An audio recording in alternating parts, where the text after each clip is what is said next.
PESR institute and college, Prasanna plan, 8 Sundarwadi, Chhatrapati Sambhajinagar. भविष्याचे no tension, घ्या आजच admission. PESR institute and college. मराठवाड्यातील बीड जिल्ह्यामध्ये फुले आंबेडकर विचार सभा आयोजित धम्मचर्चा होणार आहे। तर या धम्मचर्चेचा विषय बुद्ध आणि त्यांचा धम्म या पुस्तकाचे समकालीन आकलन। या धम्मचर्चेला प्रमुख मार्गदर्शक डॉक्टर प्रकाश शिरसाट, डॉक्टर उमेश बगाडे, इतिहास तज्ज्ञ उपस्थित राहणार आहेत।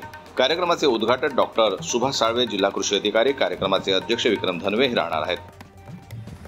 बीड जिल्ह्यातील फुले आंबेडकरी चळवळीत काम करणाऱ्या सर्व कार्यकर्त्यांना, अभ्यासकांना नम्रपणे निवेदन आणि विनंती करण्यात येत आहे की आपल्या बीड शहरामध्ये येत्या 2 नोव्हेंबर 2025 वार रविवार सकाळी 11 वाजता बीड शहरातील नगर रोड या ठिकाणी असलेल्या हॉटेल नीलकमल येथे एकदिवसीय धम्मचर्चेचे आयोजन करण्यात आलेले आहे।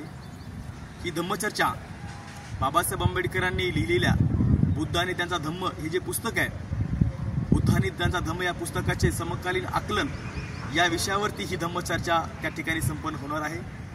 या चर्चेसाठी मार्गदर्शन करण्यासाठी प्राध्यापक प्रकाश शिरसाट सर आणि प्राध्यापक डॉक्टर उमेश बगाडे सर हे दोघं उपस्थित राहणार आहेत।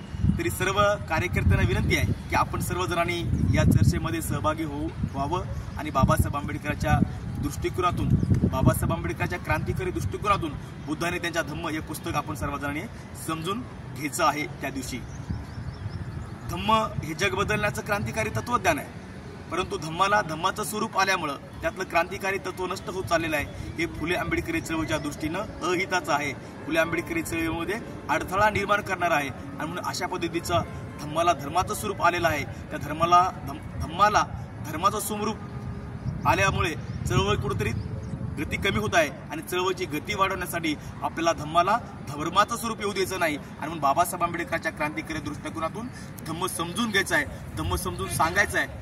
आणि हा जो कार्यक्रम आहे, ही जी चर्चा आहे, तो कार्यकर्त्यांना सोप्या साध्या भाषेमध्ये बाबासाहेब आंबेडकरांच्या क्रांतिकारी दृष्टिकोनातून बुद्ध आणि त्यांच्या धम्माचं आकलन करून देण्यासाठी ही चर्चा आयोजित करण्यात आलेली आहे। चर्चेचा आयोजक या नात्याने तमाम आंबेडकरी चळवळीतल्या काम करणाऱ्या कार्यकर्त्यांना विनंती करतो, ही धम्मचर्चा अत्यंत महत्त्वाची आहे आपल्या सर्वांसाठी आणि आपण सर्वजणांनी या चर्चेमध्ये सहभागी व्हावं अशा पद्धतीचं आवाहन करतो आणि थांबतो। प्रमुख पाहुणे म्हणून विविध क्षेत्रात काम करणाऱ्या व्यक्ती यावेळी उपस्थित राहणार आहेत। तरी या कार्यक्रमासाठी बीड जिल्ह्यातील शिव फुले शाहू आंबेडकर विचाराच्या जनतेनं मोठ्या संख्येनं 2 नोव्हेंबर रोजी उपस्थित राहावं असं आवाहन कार्यक्रमाचे संयोजक अनिल डांगरे यांनी केलेलं आहे। जनमत लाईव्ह न्यूज करता बीडहून नितीन फंदे यांची रिपोर्ट। मराठी बातम्यांसाठी जनमत लाईव्हला लाईक करा, सबस्क्राईब करा आणि बेल आयकॉनला दाबायला विसरू नका।